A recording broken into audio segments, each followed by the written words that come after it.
आत्मीय शिक्षक बंधू आणि भगिनींनो नमस्कार। मी माझ्या शैक्षणिक यूट्यूब चॅनलमध्ये आपल्या सर्वांचं सहर्ष स्वागत करतो। आजचा आपला व्हिडिओचा विषय राज्यातल्या प्राथमिक आणि माध्यमिक शाळांच्या संदर्भात अत्यंत महत्त्वाचा असा आहे। सुट्टीच्या दिवशीही काही शाळांनी एक विशिष्ट प्रकारची नोंद ही केलेली आहे आणि त्या अनुषंगाने प्राथमिक शिक्षण संचालनालयाने हे काढलेलं एक अत्यंत महत्त्वाचं असं पत्र आहे। कोणत्या संदर्भात शाळांनी नोंद केलेली आहे जी त्यांनी करायला नको होती ते आज आपण या व्हिडिओच्या माध्यमातून जाणून घेऊया। अशाच प्रकारच्या विविध शैक्षणिक बातम्या जाणून घेण्यासाठी माझ्या या यूट्यूब चॅनलला लाईक करा, सबस्क्राइब करा आणि शेअर करा अशी नम्र विनंती मी आपल्याला या व्हिडिओच्या निमित्ताने करतो आहे। प्राथमिक शिक्षण संचालनालय महाराष्ट्र राज्य पुणे यांचं हे 24/4/2025 पत्र आहे। हे पत्र माननीय शिक्षणाधिकारी बृहन्मुंबई महानगरपालिका आणि माननीय शिक्षणाधिकारी प्राथमिक जिल्हा परिषद यांना पाठविण्यात आलेलं आहे।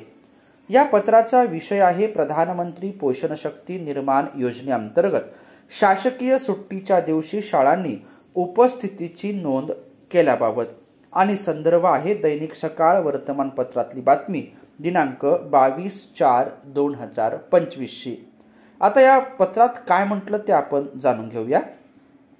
उपरोक्त संदर्भीय विषयान्वये प्रधानमंत्री पोषण शक्ती निर्माण योजनेअंतर्गत शालेय कामकाजाच्या प्रत्येक दिवशी उपस्थित विद्यार्थ्यांना मध्यान्ह भोजन देणे बंधनकारक आहे।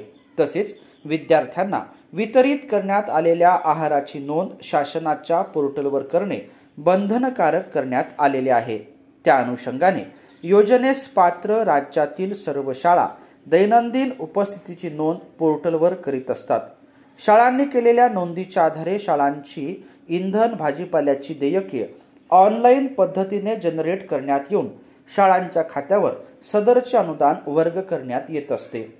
तथापि प्रस्तुत बातमीनुसार राज्यातील अनेक जिल्ह्यातील शाळांनी शासकीय सुट्टीच्या दिवशी विद्यार्थ्यांनी आहार घेतल्याची नोंद पोर्टलवर केल्याचे निदर्शनास येत आहे। सदरची बाब अत्यंत गंभीर असून याबाबत आपणास निर्देशित करण्यात येते की आपल्या जिल्ह्यातील सर्व शाळांचा AMS पोर्टलवरील उपस्थितीच्या नोंदीचा आढावा घेऊन जिल्ह्याकरिता घोषित करण्यात आलेल्या सुट्टीच्या दिवशी ज्या ज्या शाळांनी उपस्थितीची नोंद केली आहे आपल्या जिल्ह्यातील अशा शाळांची एकत्रित माहिती तयार करून शासनाची आर्थिक फसवणूक करणाऱ्या संबंधित शाळांच्या विरुद्ध कडक स्वरूपाची प्रशासकीय कारवाई प्रस्तावित करण्यात यावी। आपल्या माहितीसाठी सोबत माहिती उपलब्ध करून देण्यात येत आहे। शाळांच्या हाजरीपटानुसार तसेच AMS पोर्टलवरील उपस्थितीची माहिती यांचा ताळमेळ घेऊन उक्त निर्देशाप्रमाणे पुढील 8 दिवसांच्या आत कारवाई करण्यात यावी व केलेल्या कार्यवाहीचा अहवाल संचालनालयास विनाविलंब सादर करण्यात यावा। तसेच भविष्यात अशा प्रकारच्या नोंदी आपल्या जिल्ह्यातील कोणतीही शाळा करणार नाही याबाबतची आवश्यक ती दक्षता घेण्यात यावी। सदर बाबत गांभीर्याने कार्यवाही करण्यात यावी असं माननीय शिक्षण संचालक प्राथमिक महाराष्ट्र राज्य पुणे यांनी या पत्राच्या माध्यमातून कळविलेलं आहे। सुट्टीच्या दिवशी आहार घेतल्याची नोंद पोर्टलवर केल्याचे निदर्शनास आलेले आहे आणि त्या अनुषंगाने हे एक अत्यंत महत्त्वाचं असं पत्र आहे।